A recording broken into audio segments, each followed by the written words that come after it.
it is the effect that the earth and the energies that have on you and the pilgrimage. You can't get that from sitting with a sat nav. Well, I don't think so. Some people may, but I find it, I would find it very difficult. Yes. Because it's almost your interaction with place. Yes, and all the elements and the spirit of the place. Yep. Is you're what we weren't saying being like a conduit for for that. So you're picking up everything that's there. Yes. And interpreting it to how, if that energy is that particular energy that you were looking for at that time. Yep. Okay. Yep. Some energies in some churches are not always benign. No, going down through France, where some had been severely during the French Revolution, had one or two of them had a very, very unpleasant, but then you can clear it or help it, meditate there and try and send love to it and to clear it. So those sounds awfully big-headed that you do it, but you do it with, you ask the power, that comes through you to help you to be the conduit to do it. Get a map out and you look in the direction in which, but thinking that they never go straight, obviously, but in an arc around the little church, look on a map for interesting places and think, right. Then go to that place and tune back into where you had come from, feel that and say, is that energy here? And ask your rod. Do you see what I mean? Mm-hmm. If it's not, move on to the next place on the map and try that. And then build your way across the countryside doing it. Do you see what I mean? I do. That's how we did it going down through Europe. We would always, when we'd run out of money, we would buy all the maps as far as we could that were on beyond us in a great sort of half moon circle, come back. And I would do the research and look through them and, as I said, mark off anything that looked of any interest to give us some focus. Otherwise you would be completely, and then and you leap on and on and on, drawn to, if you like, and just sit there and meditate, and there'll be some energy everywhere. And if you're drawn to it, that must be a kind of reason. It's something that is attracted to you.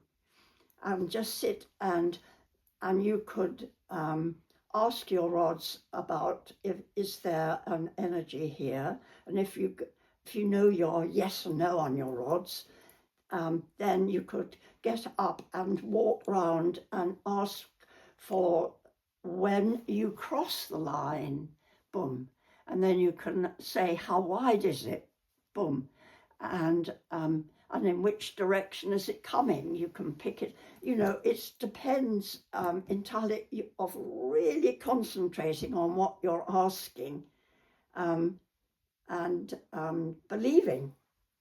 So when you say asking the question, when you're asking questions of your rod, like mentally, yes, you're asking. mentally. So you have a communication with your rod. Mentally asking, but and then if you, as I say, get a map or whatever to see if there's anything that it could be travelling to, or really take that feeling where you've been with you, so that when you get there you sit and you are in your mind almost back to that place. You can feel the sensation, and then you say, is that energy here, yes or no?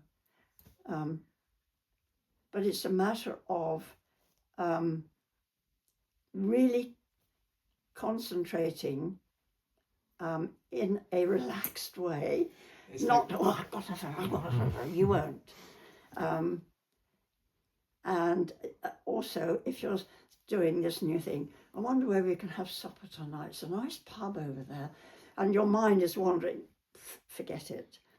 At that moment, in a relaxed, concentrated, really feel that energy that you are trying to find, that you are attracted to. Times when you were worried, or was it always a case of excitement about what's going to happen? Well, we were in Israel, very worried. We were being watched.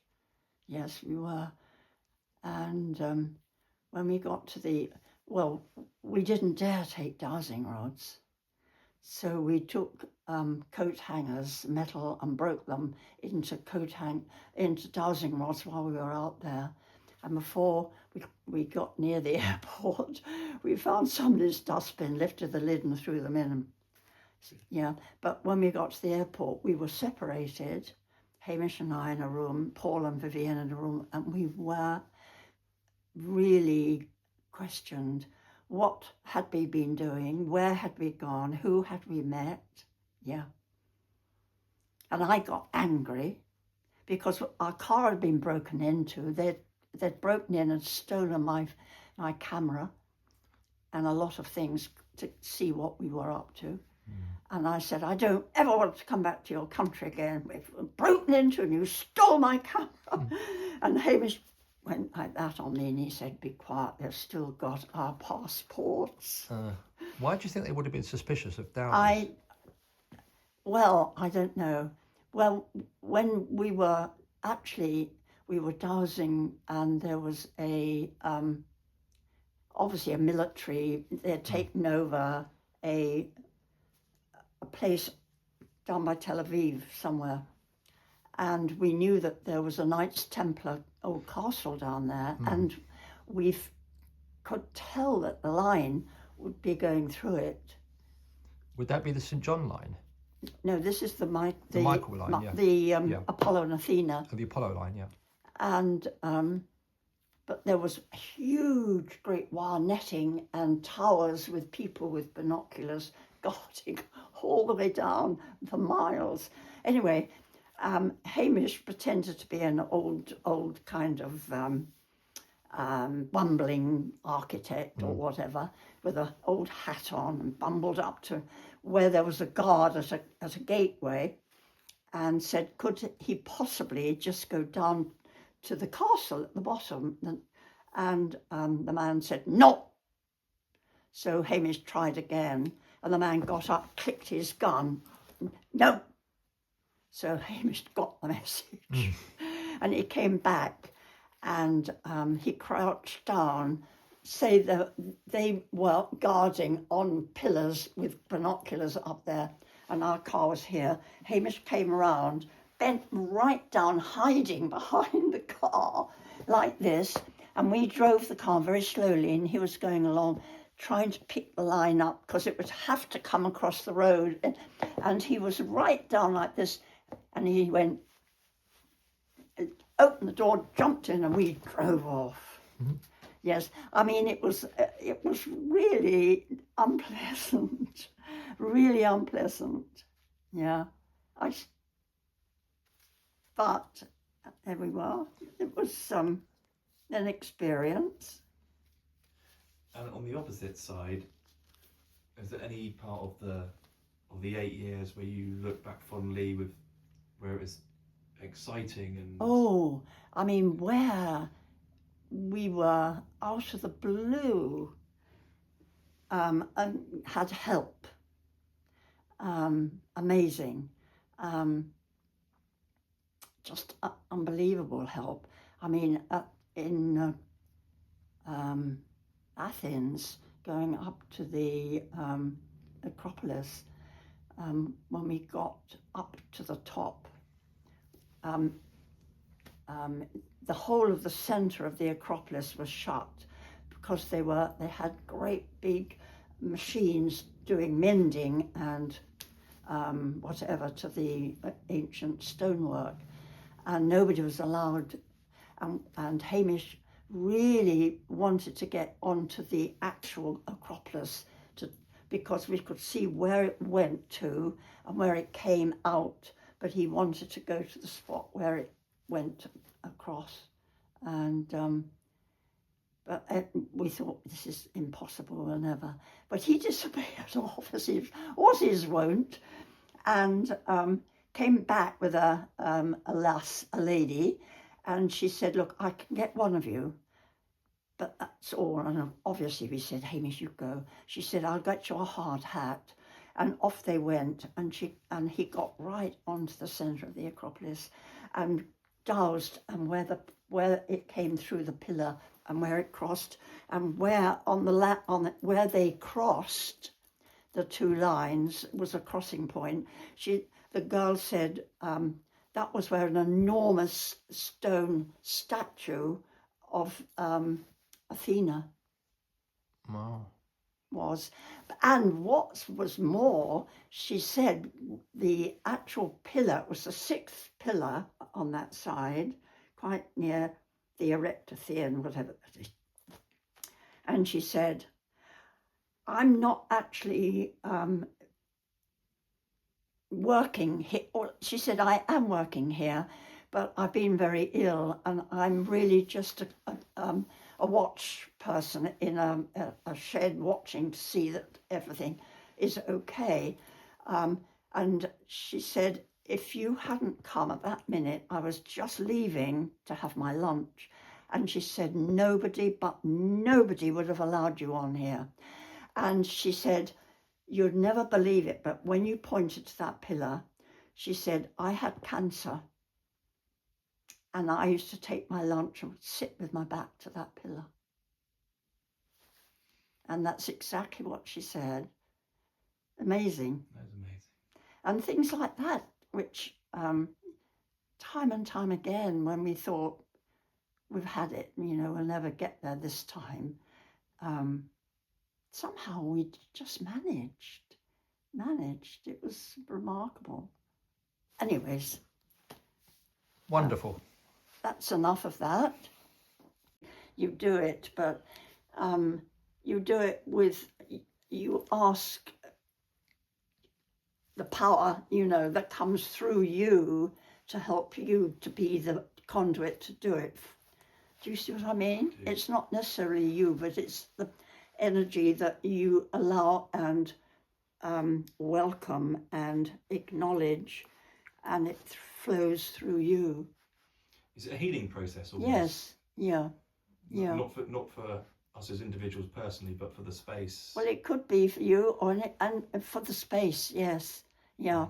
It was a really it really was bad.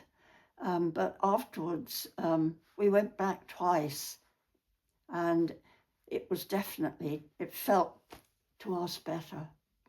Yeah. And do you find it by that, when you find a place, the instance where it's not good vibes, Yes. Does that energy-wise take it out of your cells as well? Not really. No. Well, the concentrating is quite exhausting if you're following a line, and you really, you have to really concentrate. That we found it was quite tiring, yeah, but nicely tiring at the end of the day, yeah. But it's like anything when you're concentrating or studying anything, you enjoy it, but you feel as if you've given some of yourself to it. Yeah. You do feel a little tired, but it's a happy tired because you've done something. Yeah. And for me as well, when you have, it's like exercising in a way, when you've been playing sport. Yeah. There's that tired but satisfying. Yes, exactly. That's the correlation with that, I guess. Yes, it is. Yeah. Yeah. And you followed the line all the way down to the Holy Land. Yes. Madness. And was that the Michael? Was that Madness. the Michael line? No, that was the Apollo and Athena. Because I'm a bit confused about the difference between the Michael line and the Apollo line. Well, the Michael and Mary line go from Carnley's Bowl and across the longest. That's the Dance of the Dragon. This is the Sun and the Serpent. Oh yes, excellent. Which Hamish. That's the Sun and the Serpent. You see from Cornwall, Conley's Bowl. Yeah. Which is a wonderful spot. Oh, wonderful. Weaving across to. Because when you came out to Zena to chat in the film Zena Spirit of Place, we were at Zena To the Head. Hopton Church. Sorry. When you came out to Zena to talk about ley lines, Zena. Zena, yeah. Yes. You mentioned that the line came in from Skellig St Michael. Now that was Yes, the Apollo line. That is the Apollo and Athena. This one is the Michael and Mary, which swoops across. Right. That's just one of the major ones, and the other one, there must be many that go right round the world. Yeah. You know, they're just circumdynamic, and things link into them all the way. Yes. So yeah. those would like. I mean, like the a land serpent, is just kind of like a hieroglyph. crisscrossed with, yeah. So they would all join up. Yes. The Michael line would join up with the Well, it's Apollo just line. like our nervous, as I say, it's kind of a complete but big, and then they break out into smaller ones until they go down to the tips of our fingers. And it's the same kind of thing with the earth energy. Yeah. And it's all benign. It's what we do to it with our minds. To begin with, it's totally benign. And if we left, the earth would say, thank God, I think.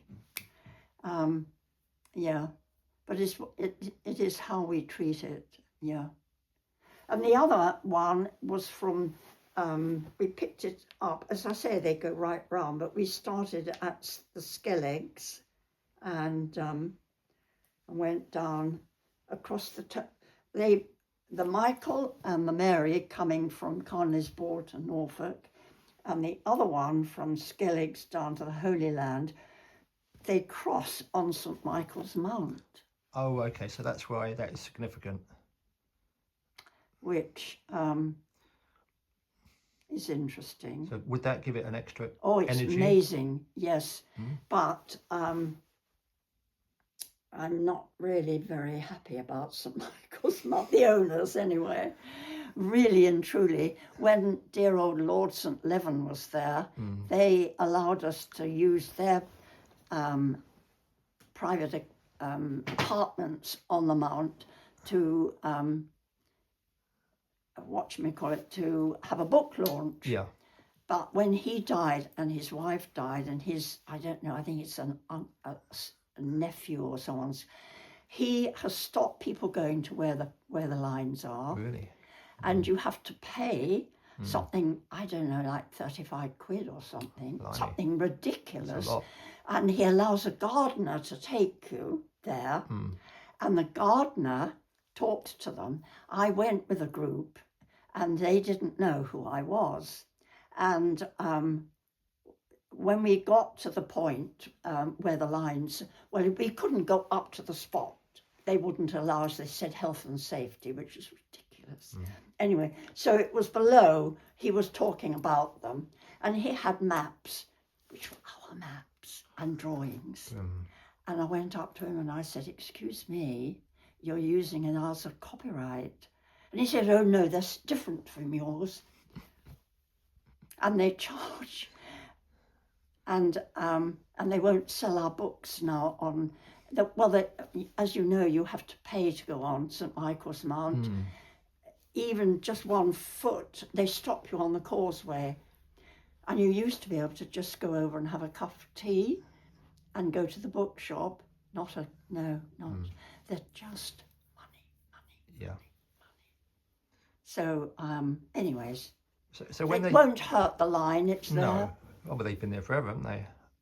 But when Anyway, they I'm intersect going there, way off, aren't I? they would intersect also at Mont Saint Michel, would they? That same line. Mont Saint Michel is the one going down to the Holy Land. Yeah, And because there's a that- link between Michael's Mount and Mont Saint Michel. Yes, well, it goes from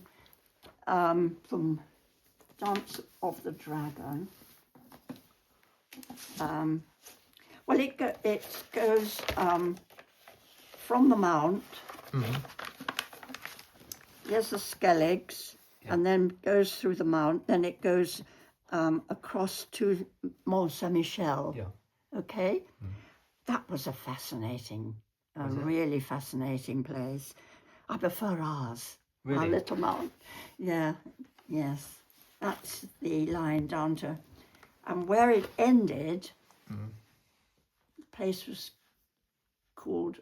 Well, it wasn't actually Mount Carmel we went to, and the last place was, which when we found out its old name was Armageddon. Oh, really? Well, that's interesting, isn't it? I know, but the feeling was marvellous. Really? Absolutely, was the most amazing, ancient old Canaan temple grave thing there. Wow. Amazing. And we climbed out of that onto a ridge and looked where it was going, and it was going over to Jordan, and we thought, we're not going any further. Goodbye. So when you say the line ended there, did it physically No, it didn't end? end. It went on to Jordan. Your exploration of it ended? We stopped there and flew back. Yeah. We'd had enough of Israel. It wasn't very friendly.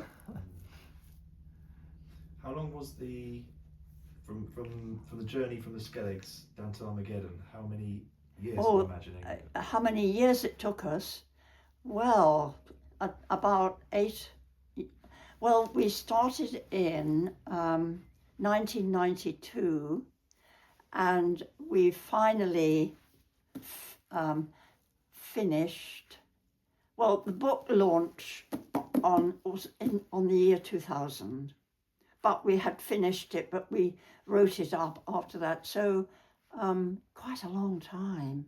Yeah, we did it in blocks because A, to get money, and B, to to find time, because we did it in a 4, Hamish and I, and Paul, who was on this one with Hamish, and Vivienne, who's was his partner. So there were 4 of us doing it, yes. So you worked in chunks. You said we're going to. Yes, we did. Well, we would get over there, and we would have, say, a fortnight. And first of all, when we had finished doing Mont Saint Michel, we kind of did that business with the thing, trying to follow. And we got so muddled with the 2 of them, we thought, follow one for half the time, then go back and follow the other. Otherwise, you were trying to concentrate. It was madness, and it was a great lesson right at the beginning to show us how mad it was, that we then did a portion, then came back and cleared our minds from that, and then did the other one. Yeah. So you're focusing on one. So we, energy. yes, yeah.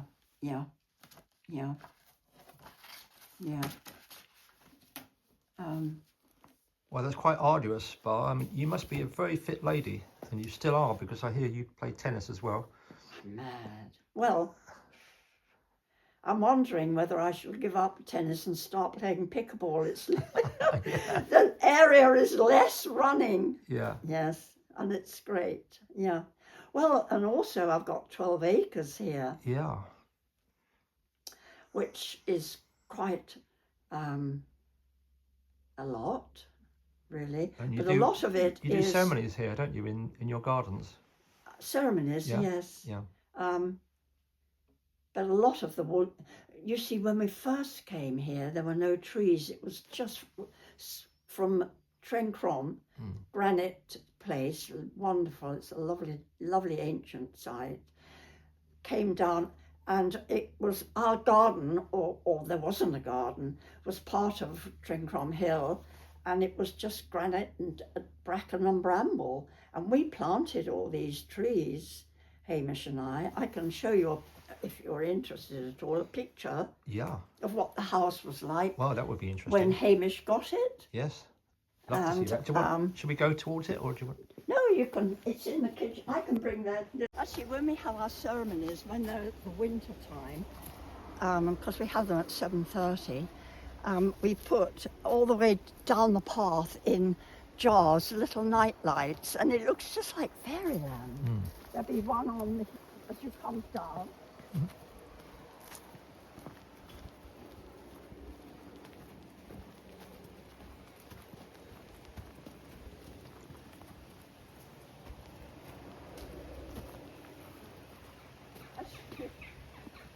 Actually, this is the actual stone thing. Was put down by a Hopi. He used to live with the Hopis, and one of the leaders of the Hopi, Titus, he was very old, and this chappie used to carry Titus on his shoulders to different ceremonies, and Titus whispered, "When I've gone, you have got to go round the world putting down these Hopi circles for the one-hearted people."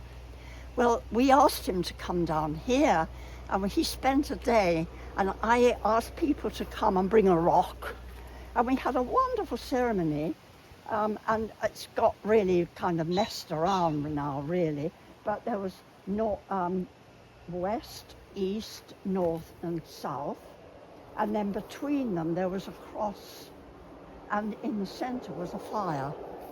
Yes, and this is now where we have we start our ceremonies and go on into the field and do a ceremony, well, honouring the 4 directions, earth, air, fire and water, and the centre.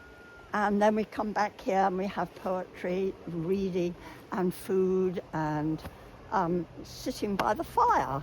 Yes, it's lovely. Yeah, anyways, that's the Hopi. And I kept that rope tight. I went around and made the mark of the circles. We made the plan on there. And then I asked again for some people to come and help dig it out. And about 16 women turned up with flip-flops and a trowel. And Hamish came up to me and he said, "They'll never do it." I said, we will do it, we will. And one of them said at lunchtime, "I'm just going back and I'll bring my friend." Her friend was a grave digger. And he was that man there. And he went round with this great shovel and dug it, and we got it done in the afternoon. That's brilliant. Boom, there we go. Yes. From the ground up each year and then goes to nothing. The end. Oh, look! Oh! What's that? Little rabbit. He's still breathing. It's not sleeping, is he? Oh, what should we do with it? Leave it? I don't know. He's gonna die. Oh, dear. I wonder what's happening. I found another one the other day. He doesn't look harmed, does he? No. Hamish had no idea about the Athena line when he bought this house. No way. And when he put his forge up, the Athena line comes over Trencrom from your side of the thing. Zena? Yes, Zena. Yeah. The Athena comes in Zena, up and then weaves over top of Trencrom, right through his forge. He had no idea. Down the drive, it goes down here, goes through and in onto I love the oak tree. would you like to just see the oak tree? Because it is really, I think, special. Please, thank you. Its branches just, and it's just clear under it. And I wonder whether it was used by the ancient people because there's a stone round here. Whether it was Yeah. Sacred Grove. but we planted the tree. Did you? Yeah, because there wasn't a tree.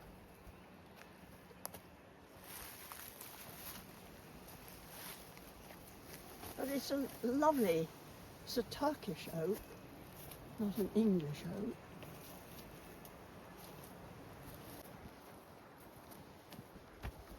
The people the family, Hamish's family, that came and left early this morning, last year, when Roddy was alive, we made that pathway winding down there, and we called it the Miller's Way. Oh, that's good. And they cleared it Yeah, again yeah. in memory of That's him. nice.